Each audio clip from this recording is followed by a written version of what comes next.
Welcome to the Film Podcast. I've just watched Project Hail Mary, containing a mix of sci-fi ideas we've seen a few times before in other movies. This can't take away from the fact it's the first big blockbuster movie of 2026. Are we off to a good start? Let's find out. I think it's safe to say Scorsese's right, because this is cinema. Cinema's back, everybody. Welcome back, cinema. It's been a while. Particularly spectacle cinema. This film, Project Hail Mary, is the hugest spectacle, told in the greatest way.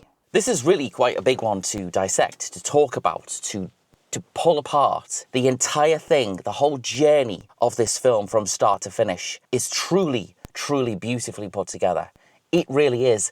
This film flows perfectly, beautifully, spectacularly. And at the centre of it all is Ryan Gosling. And you've also got Sandra Huller, and you've also got some real talent behind the camera. Before we go any further, if you want to ask yourself the question, should you go and see Project Hail Mary? Then yes, 100% go and see this film. Don't wait. The amazing thing is, I have said wow so many times in 2026 film reviews this year so far. Am I going to see anything that I don't like? Am I going to see something that I'm not a fan of? Project Hail Mary is definitely art. It's definitely something worth talking about, 100%. So let's get out of here and let's talk about Project Hail Mary because, where do we start? All right then. Okay, so I was thinking about comparisons about this film. You know, what is this film like? What can we say that it most probably borrows its ideas from? There's several, and all of them are amazing. So one is 2001: A Space Odyssey. Right, there's plenty of that kind of thing in this. And the other one is a movie from, I think it's from 1997, maybe later than that, I don't know, whatever it is, put it on the screen. But it's called Contact, and it stars Jodie Foster, and she kind of goes on a very personal yet magnificent journey in that film. This has got hints, in fact, it's got more than hints, of Interstellar as well. It's got a very similar visual style, and I think you'll agree that all of those films, every single one of them that this reminds me of, are all incredible movies. And they all blend together to make this incredible movie, Project Hail Mary. I don't know anything about the book, right? It's taken from a novel. And, I guess all of these kind of cerebral stories are taken from novels. They're adapted into a screenplay, bits are taken out, stuff here and there goes missing. I don't know anything about that stuff because, I haven't read it. So I'm just going off what I've seen in the film. There's probably going to be a faction of people that are going to go and see this, who do that usual thing, which is, how good is it compared to the book? I've read the book and it was the greatest thing I've ever read, and the film just doesn't have the same feeling, the same air about it or whatever that the book does. But you've got to remember, right, a book is however many hundreds of pages long. A movie is basically, is like fit everything into 2.5 hours. This is about 2.5 hours long, maybe a bit less than that. It definitely covers a huge portion of stuff. There's a lot going on in this film. The 2001 thing, right, is where this film stands in terms of its pacing, in terms of the way that it feels. I guess that's right. It feels like a space odyssey. It's got that same vibe about it. And I think that's amazing. I think that's great to have that as an influence. This could have gone one of two ways, this film. It could have gone, big, ballsy, loud, overdramatic, showy.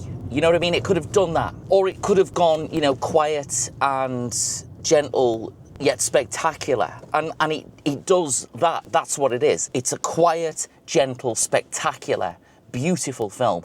It is so gorgeous to look at, this movie. The visual effects, right, are astonishing.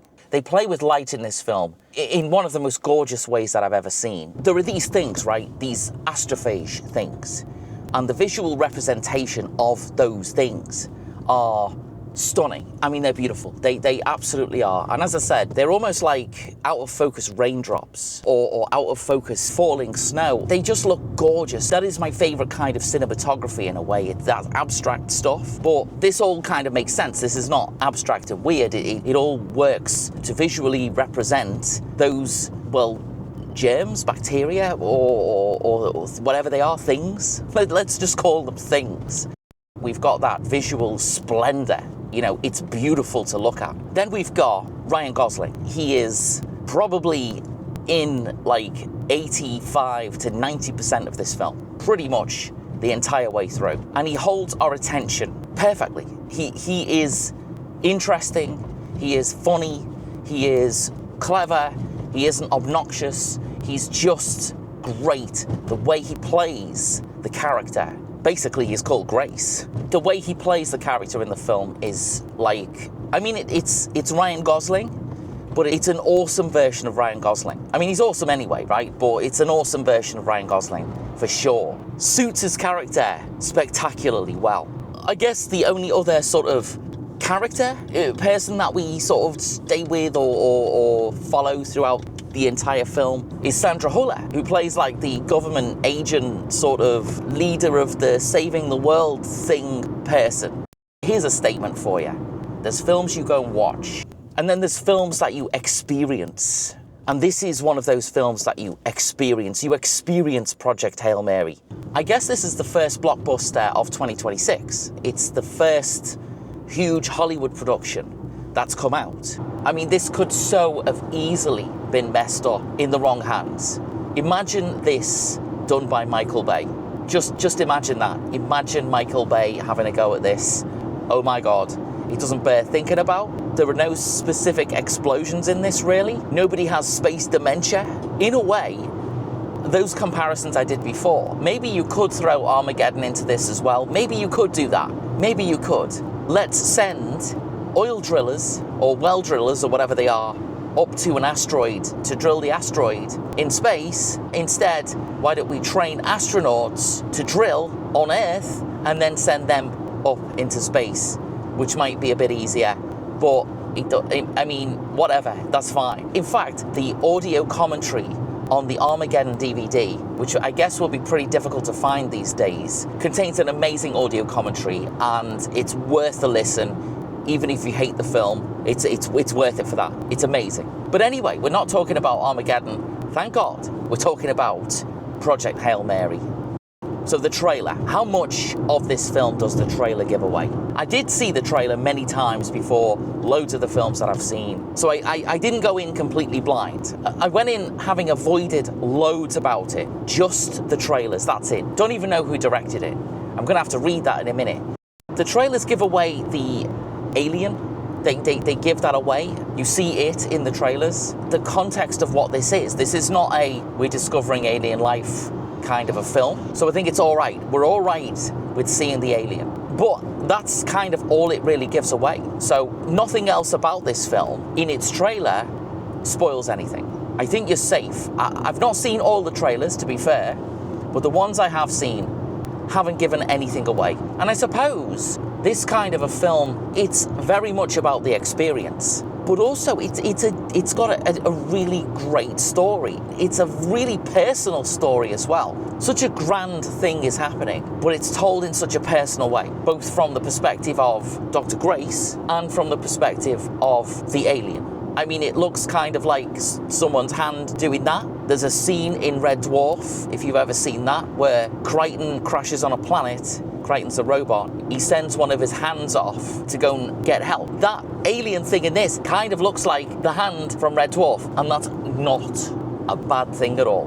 But then it's also a little bit like that walkie robot-y thing in Interstellar as well. You know, that thing that's made of rectangles. Again, you know, you can see the visual style of this. It's so gorgeous. Oh, it's gorgeous. It really is. If you're a fan of cinematography, if you're a fan of visual effects and how they all integrate together and basically are invisible, special effects in this film look real. They look real. And what more could you want from a science fiction film, really? And the use of colour as well. The use of colour in the frame and the use of colour on set as a representation of the little amoeba-y things. That in itself is glorious to look at on the big screen. It looks stunning. And that's one thing you need to appreciate. I think the difference between cinema, right, watching something on the big screen, and the difference between watching it at home, right? Unless you've got the biggest TV or the biggest home projector screen, then really, honestly, this projected on a huge, however big screen is just, it's spectacular. and it sings, "You have to see me in a cinema." It does, it really does.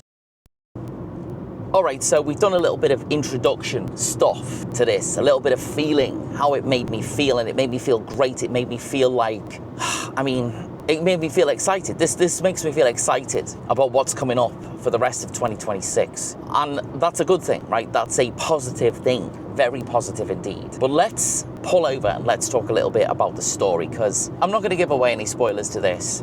Let's talk about the story, Somewhere Quiet. Alright, I found somewhere quiet to park. I found somewhere quiet, there's no one here.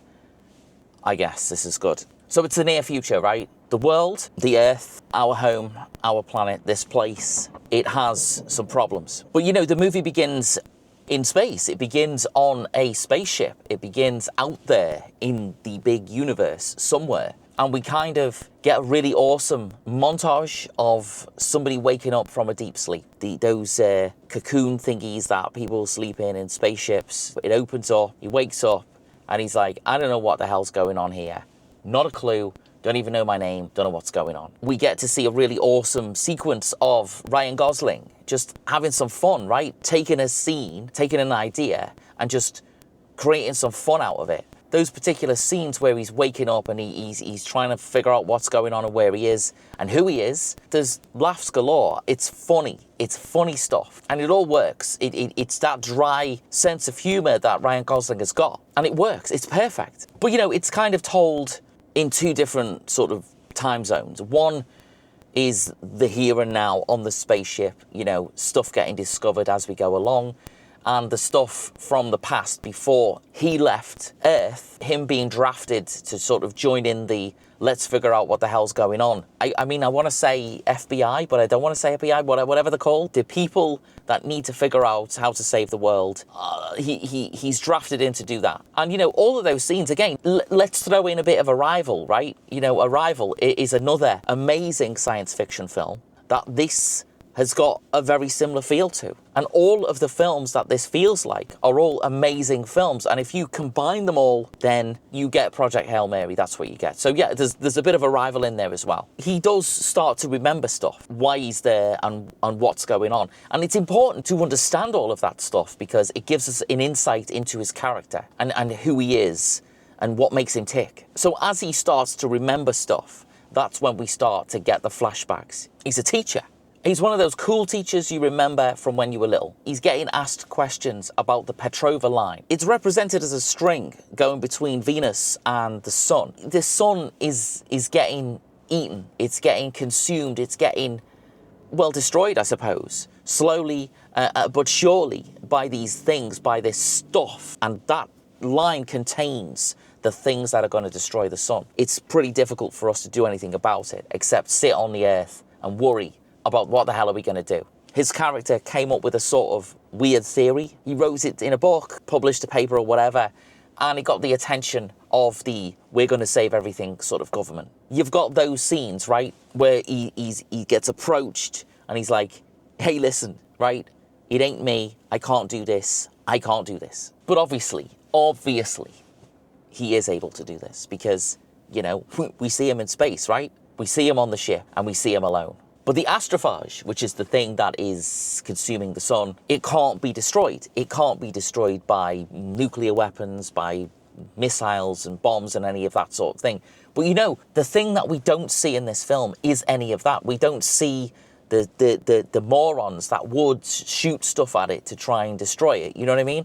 We don't see any of that stuff because this film focuses on the personal story of, you know, Dr. Grace, of Ryan Gosling's character, of Sandra Huller's character, of the character of, well, should we name him? I'm not giving away any spoilers, but the alien thingy, that thing as well. It's basically about those three. And the ship that Ryan Gosling travels on, he does travel with some other people as well, but unfortunately, they don't make it. It's not a spoiler.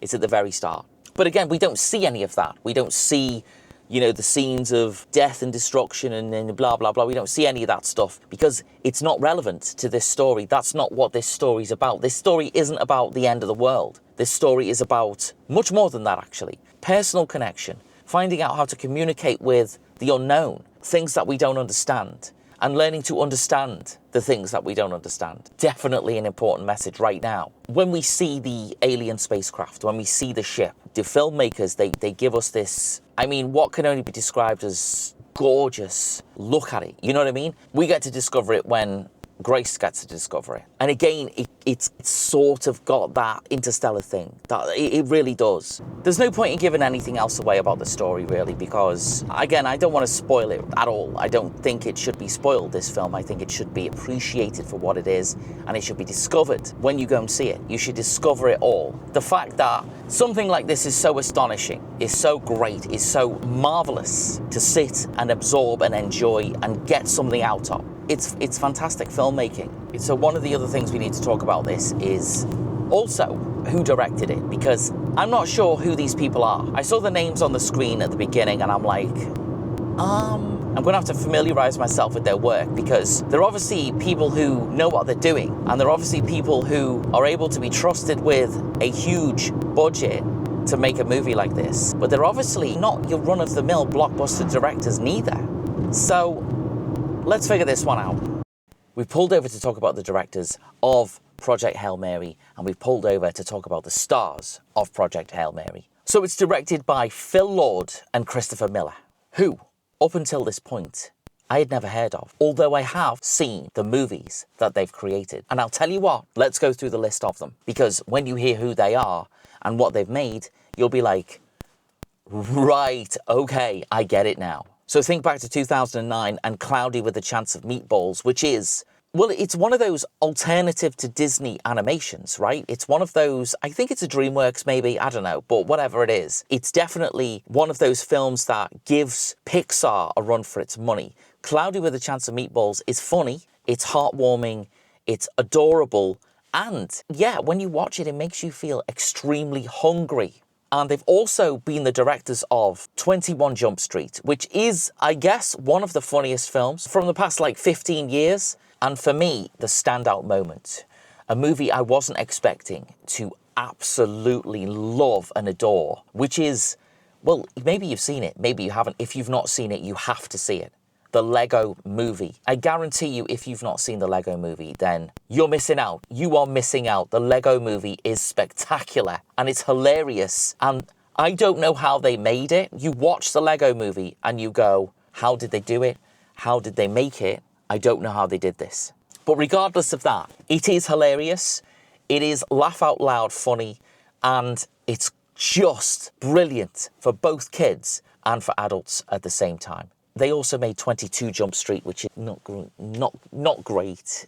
That's fine. But let's ignore that for a second. They've been involved in writing and producing other stuff as well, but the director credits, of which they are also for Project Hail Mary, you know, there's some really great films there. And I believe as well, Christopher Miller, who's one of the two directors, was a stormtrooper in The Empire Strikes Back, the special edition, you know, the one which George Lucas did all that mad stuff to. That was released in 1997, I think it was. In fact, it was. I was there. I watched all three. So the screenplay is written by Drew Goddard, who, again, from that same pedigree as the directors, entertaining stuff under his belt. He's written some really good stuff. Cloverfield, which, you know, decent disaster film. One of the better disaster films. And it holds up now. He was the writer and director of A Cabin in the Woods. Again, really good. Interesting as well. World War Z, or Z, as we say in the UK. Z. It's Z, right? The Martian. Again, sort of cerebral, an interesting film. And saying that, you can kind of see, you know, again, this Project Hail Mary, this also has the Martian vibes. Director, writer, and I think producer of Bad Times at El Royale. No idea. Don't know. Maybe I should watch it. And that brings us bang up to date with Project Hail Mary. And I suppose this is a film channel, right? But if you love television, and if you're the era of television that I grew up with, then he is the writer of such things as Buffy the Vampire Slayer, Angel, Alias, Lost, Daredevil, The Defenders, and High Potential. All really great stuff. I mean, really great. I'll tell you what, why is Hollywood not ran by these people? I did a Ryan Gosling films you should watch before watching Project Hail Mary. Some of Ryan Gosling's best movies. I mean, he's always been there as an actor, throughout my film-loving history, and he's one of the great modern actors. He's in such a diverse amount of films. He's in crazy stuff, he's in really small, low-budget stuff, but he's also in the big blockbuster stuff. And here in Project Hail Mary, he is the main star. He is the guy. And he plays Dr. Ryland Grace. Grace, as he's referred to by the rock alien thing.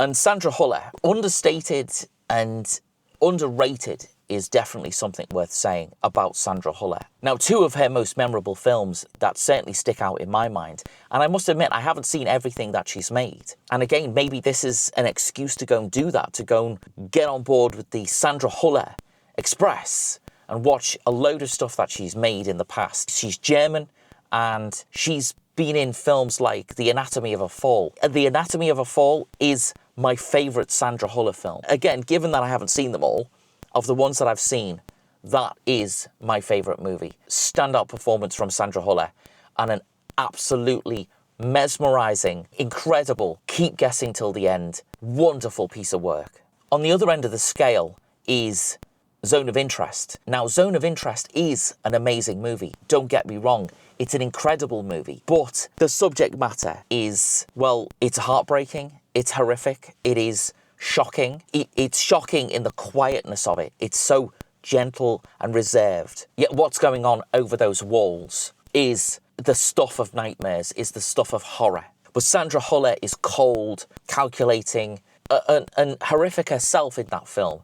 All on purpose, of course. It's a real piece of horror cinema that isn't a piece of horror cinema. So The Zone of Interest is another work from Sandra Huller which absolutely affects you when you watch it. It affects you more than anything else, really. It's shocking and horrific, but it's worth seeking out. Now, as I say, there are loads of other films that Sandra Huller has made, and I'm going to check them out. I'm going to find them, and I'm going to watch them. I'm just going to absorb them, because she is fantastic. And here in Project Hail Mary, she plays Eva Stratt, who is the lead of the Project Hail Mary itself, the project that is supposed to save the world from destruction.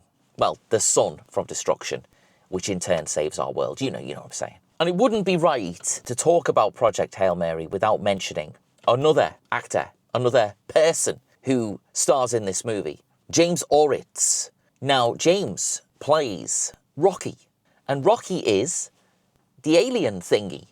That's what he is. That's what he's called. He's not only the voice of it, but he's also the puppeteer.